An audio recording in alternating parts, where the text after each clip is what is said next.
Hali gani mtazamaji wa SAUT TV, karibu katika taarifa ya habari tuliyokuandalia kwa siku hii ya leo, na miongoni mwa taarifa tulizonazo ni pamoja na wanafunzi wa SAUT waeleza mipango yao kuelekea kuhitimisha mwaka wa masomo 2025-2026.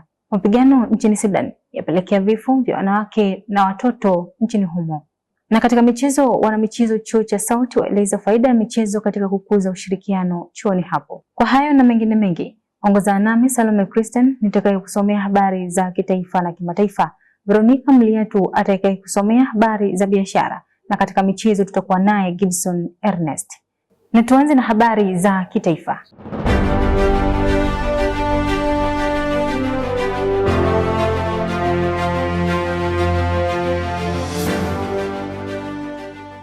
Wanafunzi wa Chuo Kikuu cha Mtakatifu Agustino wanaomaliza mwaka wa masomo 2025-2026 wameeleza walivyojipanga kuhakikisha wanahitimisha safari yao ya masomo bila ya changamoto. Wakizungumza na SAUT TV, wameeleza namna safari ya masomo inavyokumbwa na changamoto, wakibainisha kuwa ratiba na muda ni miongoni mwa changamoto kubwa zinazowakumba wakati wa masomo. Nao baadhi ya wanafunzi wa Chuo Kikuu cha Mtakatifu Agustino SAUT Mwanza wameeleza umuhimu wa akili mnemba AI inavyosaidia katika masomo yao. Wakizungumza na SAUT TV, wameeleza kuwa ujio wa akili mnemba imekuwa mkombozi katika masomo yao na kurahisisha katika kufanya kazi mbalimbali wanazopewa na walimu chuoni hapo.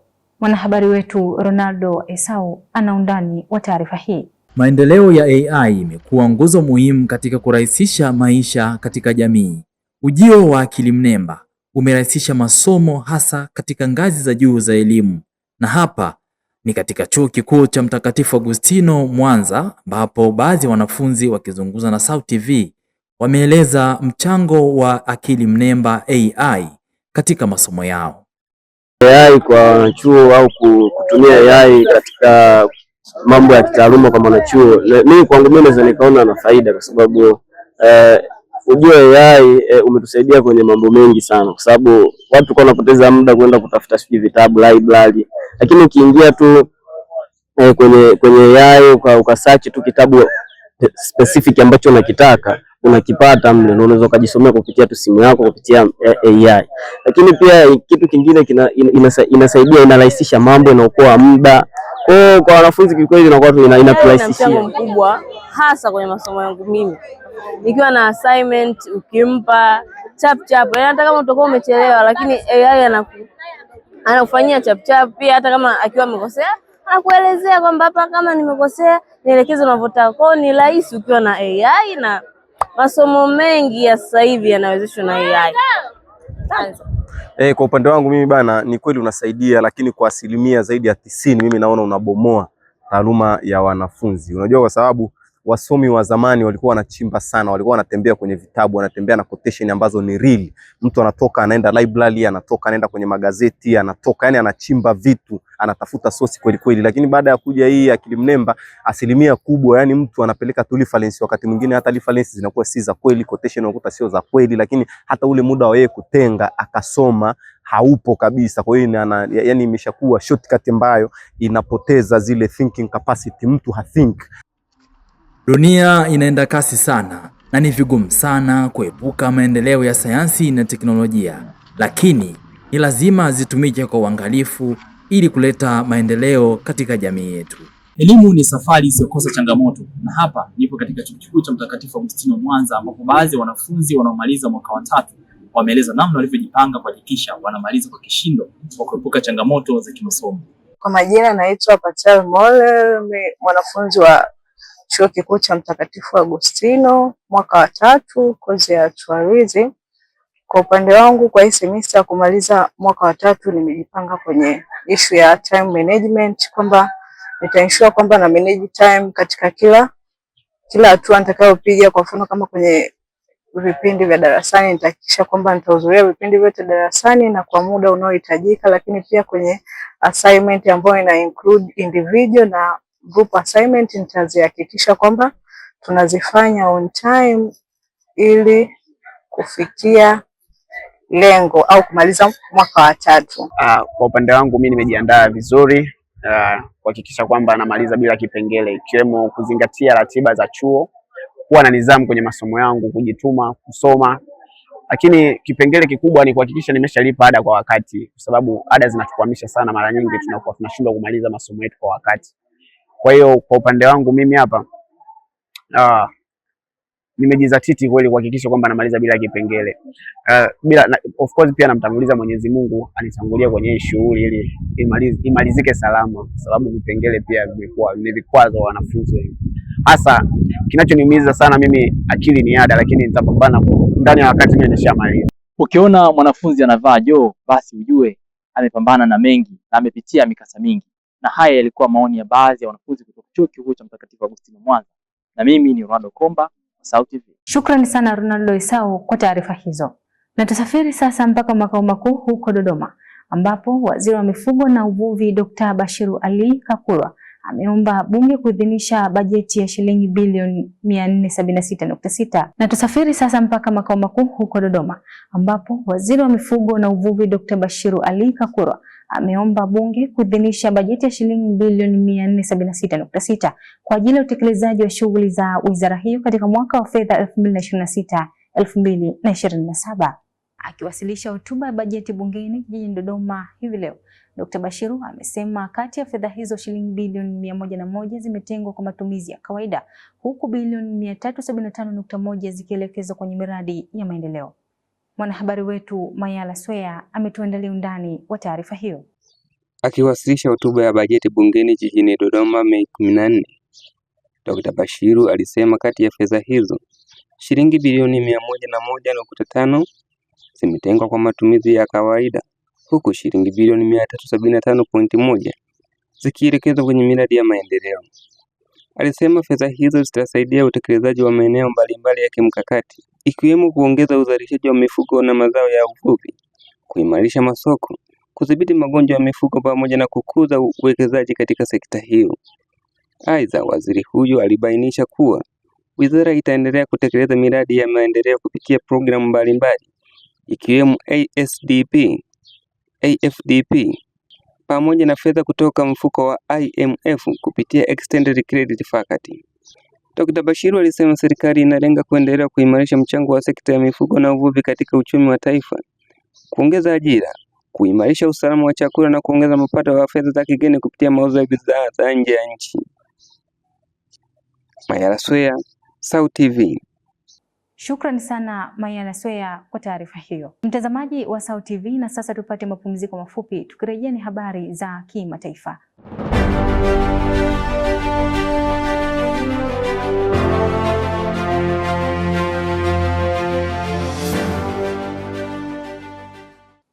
Karibu tena mtazamaji wa SAUT TV. Hivi sasa ni wakati wa kuiangalia yale yaliyotokea nje ya mipaka ya Tanzania. Mtandao wa madaktari kutoka Sudan wamesema kuwa mapigano ya wiki mbili baina ya majeshi ya serikali na upinzani yamesababisha mauaji zaidi ya watu 60 wakiwemo watoto na wanawake na kusababisha uharibifu wa makazi ya watu nchini humo. Rais wa China Xi Jinping amemtaka Rais wa Marekani Donald Trump kushughulikia masuala ya Taiwan ili kuimarisha uhusiano baina yao ukiwemo ule wa kibiashara. Amebainisha hayo baada ya kumpokea Rais Trump anayefanya ziara yake ya kwanza toka awe madarakani mjini Beijing, iliyolenga kuimarisha uhusiano wa nchi hizo mbili. Mwandishi wetu Maduhu Lazaro anaeleza kwa kina taarifa hizo za kimataifa. Mzozo huo ulizuka mapema mwezi huu kati ya vikosi vinavyohusishwa na kundi la ukombozi wa watu wa Sudani Kaskazini SPLM-N na kabila la Otoro katika mji wa Kordofan Kusini. Mtandao huo wa madaktari umesema zaidi ya watu 60 wameuawa, akiwemo watoto 9 na wanawake. Mtandao huu umezidi kusema kuwa vitendo vya kikatili vimezidi kufanyika zaidi katika mzozo huu uliodumu wiki mbili. Sudani imekuwa ikikabiliwa na mzozo huo kwa miaka 4 sasa, na ikiwa chini ya makundi ya kigaidi likiwemo RSF pamoja na SPLM-N. Tukiachana na taarifa hiyo, tuelekea huko China. Ziara ya rais wa Marekani Donald Trump huko Beijing nchini China imekamilika kwa kukutana na rais wa nchi hiyo Xi Jinping na kuzungumza mambo mengi yanayohusu uhusiano wa kibiashara kati ya China na Marekani, huku ukihusishwa mjadala wa mzozo wa Mashariki ya Kati. Mzozo huo ambao umechukua taswira mpya baada ya mazungumzo ya awali kugonga mwamba yakiwa chini ya Pakistan. Lakini pia Xi Jinping amemtaka rais wa Marekani Donald Trump kushughulikia swala la Taiwan ili kuzidi kuimarisha ushirikiano wa kudumu dhidi ya China na Marekani. Taiwan imekuwa ikishikiliwa na Marekani kidiplomasia tangu miaka na miaka na kusababisha uhusiano wa China na Marekani kusuasua. Hivyo, Rais Xi Jinping amemtaka kuimarisha uhusiano huo kwa kushughulikia swala hilo la Taiwan. Tukiachana na taarifa hiyo, tuelekee huko India. Mkutano wa siku mbili unaokutanisha mawaziri wa mambo ya nje kutoka katika umoja wa nchi zinazoendelea yani BRICS ukifanyika huko India. Mwenyekiti wa umoja huo wa BRICS amesema kuwa umoja huo umekuwa ukikabiliwa na uhaba wa fedha za kigeni. Mazungumzo hayo yanatarajia kuzingatia usalama wa nishati, mlango wa bahari wa Hormuz na biashara ya sarafu za ndani. Mazungumzo hayo yamekuwa yakitawaliwa pia na mzozo wa Mashariki ya Kati kati ya Irani na Israeli na mshirika wake Marekani. Ikiwa Irani na Israeli ni moja ya wanachama wa BRICS, hivyo kumekuwa na mvutano mkali wakati BRICS ikifanya juhudi kubwa za kuweza kusitisha mapigano hayo. Waziri wa mambo ya nje wa Irani Abbas Araghchi amewataka wanachama wengine wa BRICS kulaani bila shaka mashambulizi yanayofanywa na Israeli dhidi ya Iran, hitaji ambalo huenda litaweza kusitisha mapigano hayo na kuondoa mzozo katika Mashariki ya Kati. Lazaro Maduhu, Sauti TV. Shukrani sana Maduhu Lazaro kwa taarifa hizo za kimataifa. Tupate mapumziko mafupi, tukirejea tutaungana na Veronica Mliatu atakayekusomea habari za biashara. Endelea kusalia nasi. Wiki hii kwenye The Comment. Mfano nikutolee, mimi na marafiki zangu wanasoma sheria katika vyuo vingine, sitavitaja kwa majina. Kuna siku mmoja wao akanitafuta akaniuliza kuhusu swala fulani tumefundishwa kwenye sheria.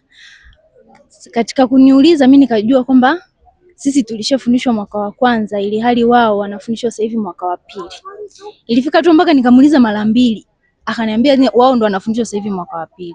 Kwa chuo chao sheria ni miaka 3, ingawa sisi huku ni miaka 4. Lakini bado akifika mtaani kuna vitu anavifanya ambavyo ni tofauti kabisa na elimu ambayo sisi tunaozania. Kwa mimi sioni kama bado inatuandaa kuingia mtaani na kukabiliana na maisha ya mtaani au na namna ya kuisaidia jamii. Kwa mwanafunzi mhusika mwenyewe ndo anayeweza kukamilisha na kuweza kuweka mazingira ambayo ni sahihi. Kwa mfano kama mimi hapa najua nasoma uandishi wa habari, skills nazipata, lakini kama sitotengeneza mazingira mtaani huko kwamba mimi nijue kwamba nikitoka chuoni nitafikia sehemu gani na nitakuwa nafanya nini. Kwa hiyo hata kama chuo kimenipa mambo yote ya kutosha kunisaidia, mimi kama mimi inatakiwa nijitambue, nijue kwamba nitaanzia wapi na nitakuwa nafanya nini. Hapo ndo mambo yatakuwa vizuri. Lakini chuo kama chuo hakitoshi kuweza kutoa maandalizi yote. Kila Ijumaa saa 11 kamili jioni kupitia Instagram, Facebook na TikTok @SauTV_TZ.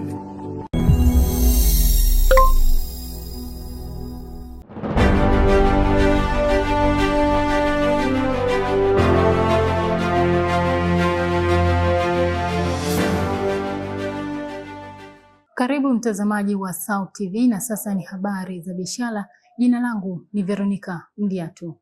Baadhi ya wafanyabiashara kutoka mtaa wa Masha wilaya ya Nyamagana mkoani Mwanza wameeleza jinsi mabadiliko ya sayansi na teknolojia umerahisisha upatikanaji wa bidhaa kwa urahisi na kuwafikisha wateja. Wakizungumza na Sauti TV habari, wafanyabiashara hao wameeleza kuwa uwepo wa teknolojia umesaidia kuboresha na kukuza biashara hizo.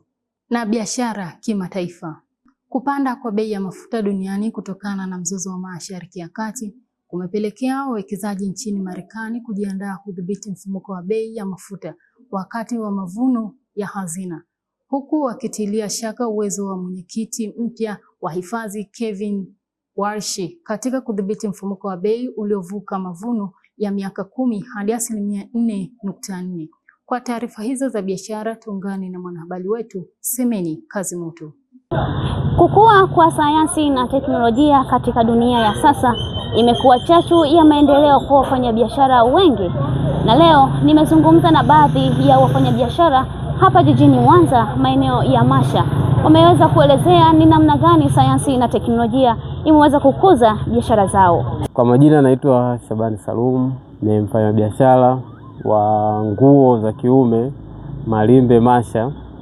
Kwa upande wangu sayansi na teknolojia hasa hususan kwenye swala la kibiashara linatusaidia sana. Tukizungumzia upande wa kwa mfano una posti nguo zako mtandaoni, watu wanapata kuona kirahisi, au hata swala la usafirishaji pia inakuwa ni rahisi pia. Ina maana mtu anaweza akaona nguo mtandaoni ukamtumia kwenye usafiri akaipata. Kitu kingine, kuwa karibu na wateja wako. Ina maana sio lazima mteja afike ofisini.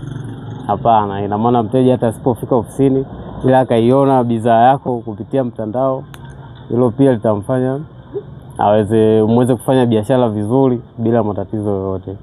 Kwa hicho ndio kitu kikubwa katika swala la biashara. Naitwa Judikia Dawson Joseph. Ni mfanyakazi wa biashara, nauza duka la nguo ambazo hizi nguo tutatoa sehemu mbalimbali ambazo natumia mfumo wa sayansi na teknolojia kusambaza na kupata wateja wengi. Tunapoongea sayansi na teknolojia, sayansi kama mimi hapa nili nipate wateja wengi natumia katika mfumo wa kuposti, ambapo zamani nilikuwa sijui kama nitumie mfumo gani nipate wateja wengi. Ila kwa sasa nilivyokishaona kwa watu wengine wanaposti na mimi wanapata wateja, basi nilivyoona hivyo na mimi ndio niliona nianze kufanya kwa na posti ili nipate wateja wapya na wateja sehemu mbalimbali. Na katika hiyo sayansi na teknolojia ndio tunatumia na kusambaza mzigo kwenda sehemu mbalimbali. Kwa majina naitwa Junior Zabloni, mfanyabiashara wa Masha Malimbe. Of course mimi sayansi na teknolojia inanisaidia. Yaani kwa mfano labda nimeleta bidhaa, inanisaidia wateja wanajua ninapofanyia kazi na wanajua ni nini nimeleta kwa urahisi. Kitu kingine pia inanisaidia kujua namna ya kuboresha biashara yangu, kwa mfano labda kuhudumia na vitu vingine, ambapo mimi nikiingia mtandaoni naweza nikaona namna ambavyo wengine wanapanga bidhaa zao au wanahudumia. Of course mimi naona sayansi na teknolojia ni muhimu sana kwenye biashara. Hivyo basi, wewe mfanya biashara, tumia sayansi na teknolojia katika kubadilisha biashara yako. Nikiripoti kutoka hapa Masha, mimi ni Semeni Kazimoto wa SAUT TV. Mavuno hayo ya muda mrefu ni pamoja na yale yaliyoorodheshwa katika noti za miaka 10 yameongeza kuwa wawekezaji wakidai fidia kubwa zaidi kwa hatari ya mfumuko wa bei ya mafuta. Mavuno ya juu ya muda mrefu huchangia moja kwa moja gharama za kukopa katika uchumi mzima, rehani, dhamana za makampuni, mikopo yote inakuwa ghali zaidi. Mavuno ya kiwango cha juu yanaweza kusababisha vikwazo kwa bei za hisa za Marekani, kwani makampuni na watumiaji watakabiliwa na gharama kubwa za kukopa, hali inayopelekea ukuaji wa uchumi na faida za makampuni. Aidha, mfumuko wa bei utaendelea kusukuma mavuno ya muda mrefu, huku ikisababisha hazina za miaka 10 kufikia 5%, kiwango ambacho hakijaonekana tangu Oktoba 2023. Kwa upande mwingine, hali hiyo imewafanya baadhi ya wawekezaji kupunguza uwezekano wa kupata dhamana za muda mrefu. Semeni Kazimoto, SAUT TV. Asante sana Semeni kwa taarifa hizo za biashara. Mtazamaji, ni mwisho wa taarifa za biashara tulizokuandalia kwa siku ya leo. Tupate mapumziko mafupi, tukirejea ni habari za michezo na Gibson Ernest. Endelea kutazama SAUT TV.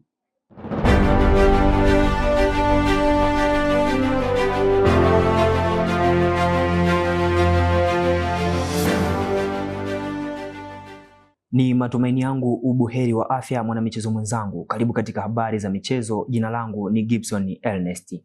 Baadhi ya wanafunzi kutoka katika ndaki kuu ya chuo cha Mtakatifu Agostino campus kuu ya Mwanza wamesema kuwa mashindano ya michezo yanayoshirikisha vitivo mbalimbali yamekuwa na mchango mkubwa katika kuimarisha afya, kukuza vipaji pamoja na kujenga mshikamano na ushirikiano chuoni hapo. Wameeleza hayo walipozungumza na Sauti TV Habari na kuongeza kuwa serikali chuoni hapo iendelee kuboresha mazingira katika michezo.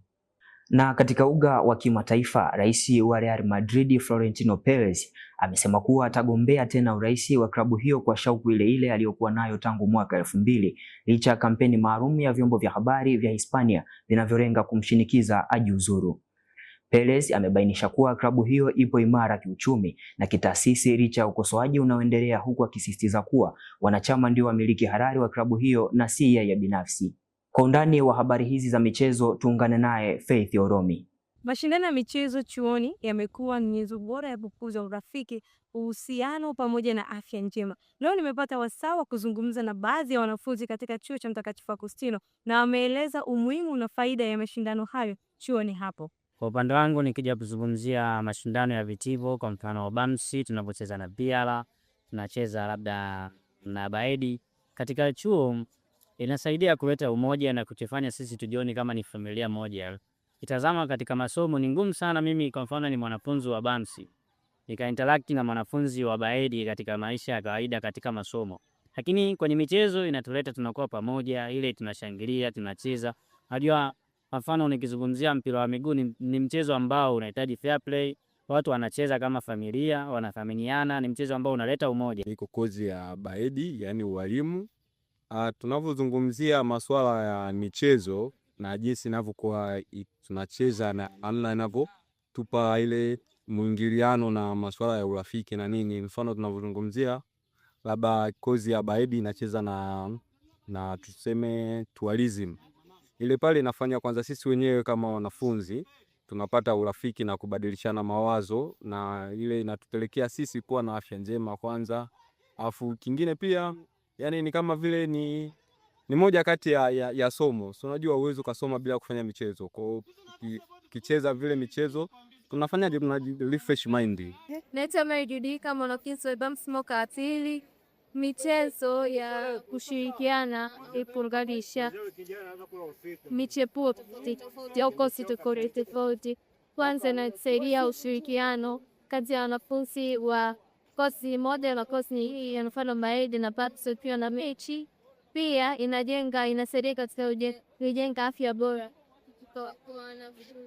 Kufuatia maoni ya wadau, wanafunzi wanapaswa kushiriki mashindano ya michezo mbalimbali ili kukuza vipaji vyao. Na katika uga wa kimataifa, rais wa Real Madrid Florentino Perez amesema amesikitishwa na kile kilichokiita mashambulizi yasiyo ya uwiano kutoka kwa baadhi ya vyombo vya habari, akidai kauli hiyo ndiyo iliyomsukuma kusitisha uchaguzi wa urais wa klabu hiyo mapema. Akizungumza kwenye mahojiano na Joseph Pedrero kupitia La Senta, Perez amesema kuna kampeni maalum inayolenga kumshawishi kujiuzulu licha ya mafanikio makubwa ambayo klabu hiyo imeipata chini ya uongozi wake. Perez amesisitiza kuwa Real Madrid bado ipo katika hali nzuri ya kiuchumi, kijamii na kimichezo, huku akijivunia mafanikio ya kutoa mataji 6 ya ligi ya mabingwa Ulaya ndani ya miaka 10 pamoja na jumla ya mataji 66 tangu aanze uongozi wa klabu hiyo. Amesema baadhi ya watu wameanza kubeza mafanikio hayo kana kwamba kushinda mataji mawili msimu uliopita hakukuwa na thamani yoyote. Kuhusu ukosoaji unaotokana na kushindwa kwa ligi ya mabingwa katika misimu miwili iliyopita, Perez amesema ratiba ngumu ya mashindano pamoja na majeraha mengi yaliyoikumba timu hiyo ndio chanzo kikuu cha kushuka kwa kiwango, huku akieleza kuwa ushiriki kwenye kombe la dunia la klabu uliathiri maandalizi ya msimu na kusababisha wachezaji wengi kuumia kutokana na kucheza mechi nyingi ndani ya muda mfupi. Katika mahojiano hayo, Perez aligusia pia swala la makundi la Ultrasa, akisema Real Madrid imefanikiwa kuondoa makundi hayo ambayo kwa muda mrefu yalihusishwa na vurugu pamoja na biashara haramu za tiketi, huku wanachama zaidi ya 1600 wakifukuzwa kwa mwaka huu